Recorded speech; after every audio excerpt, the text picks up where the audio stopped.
Most people think you need millions to be considered upper class. Private jets, luxury cars, country clubs. But according to US data, the real number is much lower.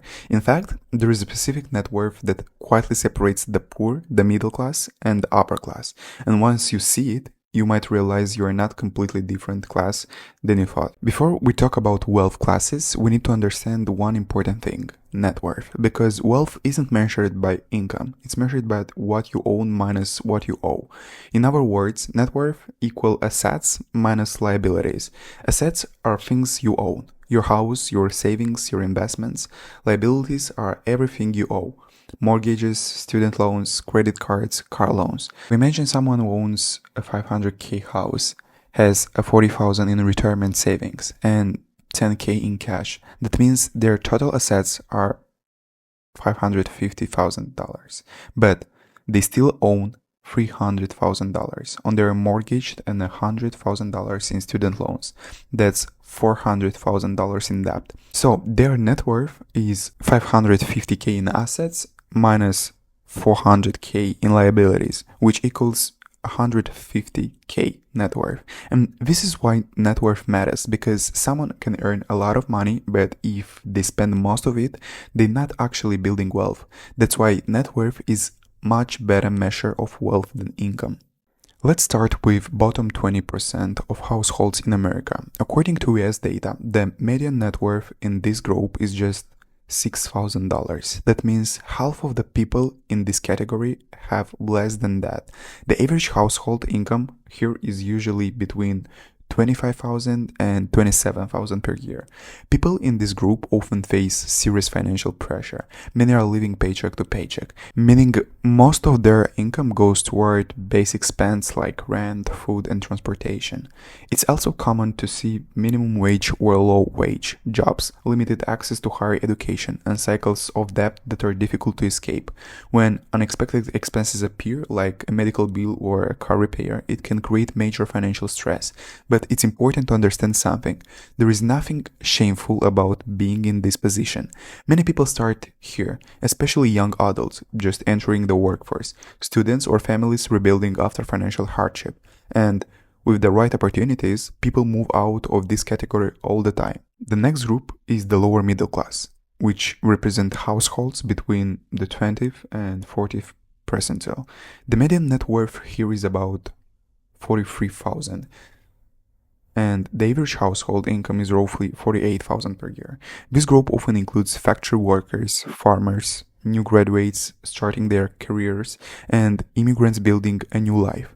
For many people, this stage represents the beginning of financial stability. In fact, researchers often define the middle class by 6 common financial goals: owning a home, owning a car, being able to afford college education, having healthcare coverage, saving for retirement, and having enough extra income to take a family vacation.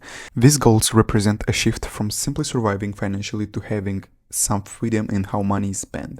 But this is also the stage where many people begin making expensive lifestyle decisions that can slow down long-term wealth building.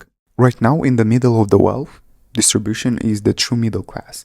Households in this group have a median net worth of about $104,000, and the average income is roughly $70,000 per year, which is close to the national median. Many people in this category work in stable, essential professions like nurses, truck drivers, office managers, and sales representatives.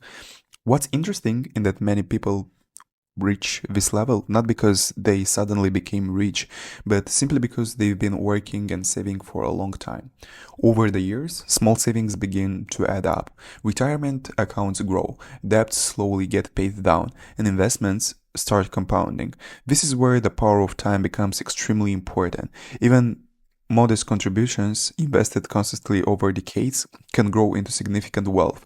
In many cases, the biggest advantage people have in building wealth isn't a huge income, it's simply time in the game. There is a famous story that perfectly illustrates the power of discipline and time. A janitor named Ronald Reed spent most of his life working ordinary jobs first as a gas station attendant and later as a janitor. His income was never extraordinary, but he followed a simple strategy. He lived modestly, avoided unnecessary spending, and consistently invested small amounts of money into blue chip stocks. Over the decades, those investments slowly compounded. Year after year, decade after decade, by the time he passed away at age 92, his investment portfolio had grown to over $8 million. Most people who knew him had no idea he was wealthy. He drove an old car and lived a simple life. And that's the powerful lesson. Wealth isn't only about how much money you make, it's about discipline, patience, and consistently investing over time. Because when compounding works for decades, even small amounts can grow into something extraordinary. Next is the upper middle class, which represents households in roughly top 40% of the wealth distribution. The median net worth here is about 200,000 and household income typically falls between 100,000 and 150,000 per year. Many people in this group work in professional careers that require specialized skills or higher education. Jobs like engineers, accountants, architects, and psychologists are common examples. Financially, people in this category usually have several things in place. They are often homeowners, they contribute regularly to retirement accounts, and they may invest in stocks or other assets. Education also becomes a major priority, especially when it comes to their children. Travel and expenses also tend to become more common. But here's the surprising twist. Even at this income level, financial stress still exists. Studies show that nearly 48% of people earning over 100,000 per year still report living paycheck to paycheck, which shows that income alone doesn't guarantee wealth. Before we move to the highest wealth group in the United States, it's important to step back and look at the global perspective. Because when you compare income worldwide, the picture changes dramatically. Globally, income levels are often divided like this. People earning less than $2 per day fall into bottom category. Those making between $2 and $10 per day are considered lower income. 10 to 20 per day places someone in the middle income range. Earning 20 to 50 per day moves into upper middle category, and anyone making more than $50 per day is already part of the top 20% of income earners in the entire world. When you see the numbers this way, something becomes clear. If you live in a developed country and earn a typical salary, you are already wealthier than a large percentage of the global population. It's a reminder that perspective matters when talking about wealth. Finally, we reach the upper class, which represents the top 20% of households by wealth in the United States. To be in this category, the median net worth is around $600,000, and the average household income is roughly $230,000 per year when adjusted for inflation. People in this group often work in high-paying professional careers. Common examples include tech professionals, doctors, finance executives, dentists, and senior corporate managers. But their wealth usually doesn't come from income alone. Instead, it's built through a combination of assets. Many households in this category hold significant home equity, large retirement accounts, and long-term investments like stocks and mutual funds. Over time, these assets grow through compounding and appreciation, and that leads to an important insight. Reaching this level isn't always about earning an extraordinary salary. For many people, it's the result of consistently saving, investing, and allowing time to do the heavy lifting. When we talk about wealth, it's easy to focus only on money, but if you zoom out, the reality is pretty incredible. Compared to people who lived 200 years ago, even the average person today has access to things that kings never had: electricity, modern medicine, instant communication, cars, airplanes, the internet.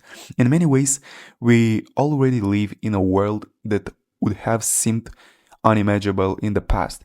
And that perspective matters because while wealth classes can help us understand where we stand financially, they don't define our future. The real difference between people who build wealth and those who don't usually comes down to something much simpler. Habits: saving consistently, investing over time, avoiding unnecessary debt. So, the real question isn't what financial class you were born into, it's what financial habits you choose to build starting today. Thank you for watching.